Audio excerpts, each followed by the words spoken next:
ఆ రోజు నుంచి రాకేష్ ప్రవర్తన పూర్తిగా మారిపోయింది. శృతిని బాధ పెట్టానని అతనికి అర్థమైపోయింది.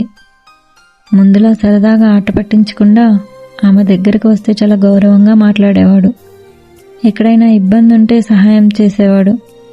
శృతి మనసులో మాత్రం ఇంకా గందరగోళంగానే ఉంది. అతను నిజంగా మారాడా లేక నాపై జాలిపడుతున్నాడా అని తనలో తాను మదనపడేది. మరుసటి రోజు ఫేర్వెల్ ఫంక్షన్.